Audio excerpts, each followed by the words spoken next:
I messed up in my life many, many, many times.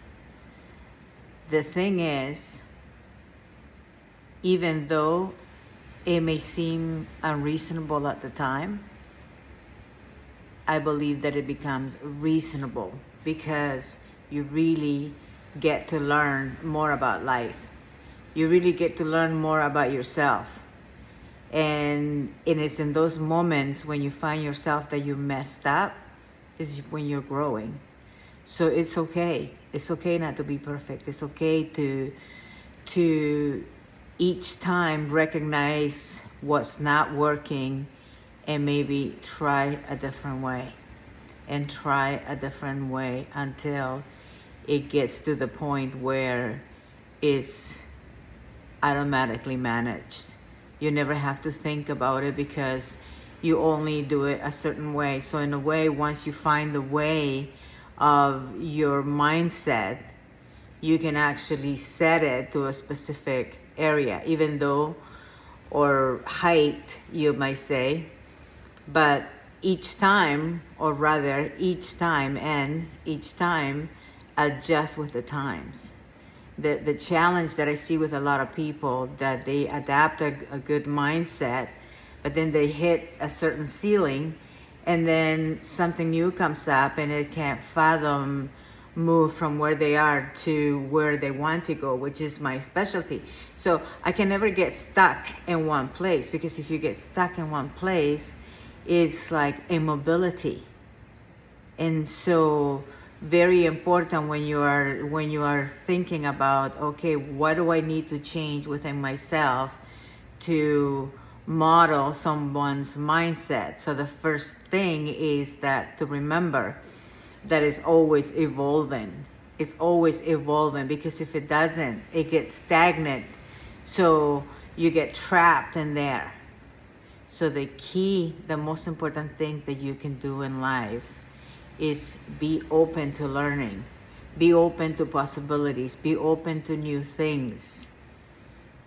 And then within that frame of time and that frame of being, you will find what you really want in life. Sometimes you think it's like, when people tell you, well, what are your passions, or what are your talents, what is it that you love, what would you, even I ask you that question. Okay, you will find your passion when you love doing something that even if nobody paid you for it, you would do. I'm recollecting some of the stuff I've said. And so for me is speaking to people. For me is helping people from where they are to where they want to go.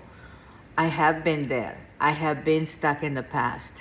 I have been in places that I didn't want to go, and until I learned what was it that I wanted instead, I never moved.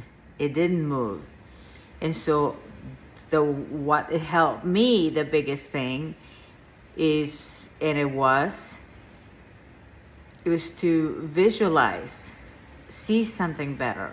Okay, I don't want this, so what do I want instead? And so I made list of what I wanted, including what I wanted in the mate in my life. So literally, when we speak what we really want, what we really deep inside we really want, that's when it begins to manifest, because you're being authentic about it. You could say, oh, I want to be a millionaire or a billionaire, but maybe that's not what you really want to. Maybe that's not really deep in your heart what you want. And by the way, a lot of times people, sometimes I feel like I get bogged down with tons and tons of people talking about how to become a billionaire, how to become a millionaire. Well, not everybody wants to be that. So it's important to realize that most of the time people will do what they do because it fulfills them at some level, and that's end the story. Doesn't matter what it is. You be covered in dirt, but you be so fulfilled because you're doing something that you really love. So whatever that is, and what I meant covered in dirt is like maybe you were gardening or you're doing something, you know what I'm saying. So begin to explore yourself, begin to think about the possibilities about you, and write them down. When you write them down, you will begin to see how everything starts to take shape. Now, coupled with taking clippings of pictures and put them in a poster board and start designing the life that you would like to have. So imagine how beautiful that be, that you're writing it down, and then you also, one day you're sitting somewhere and there's some magazines or some stuff that arrived in the mail, and you say, hey, that's something I like. You clipped it, and then you started putting it in a little journal, or you put it in a poster board, and then you go, yeah, these are the things that I really want. They're right here. It's almost like writing a book about yourself and the things that you want, and all of a sudden, the more that you review it, it's almost like the same picture that you're already conjuring, making up in your mind. You've heard it before. There's no difference between something that we call real and something that we vividly imagine.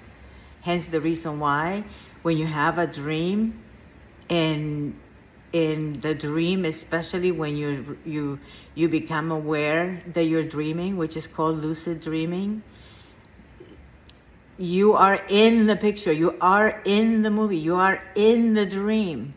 And if you're dreaming that somebody's chasing you, you're running and you're running, and your body starts to palpitate really hard, and all of a sudden you wake up by some reason, because you wanted to wake up.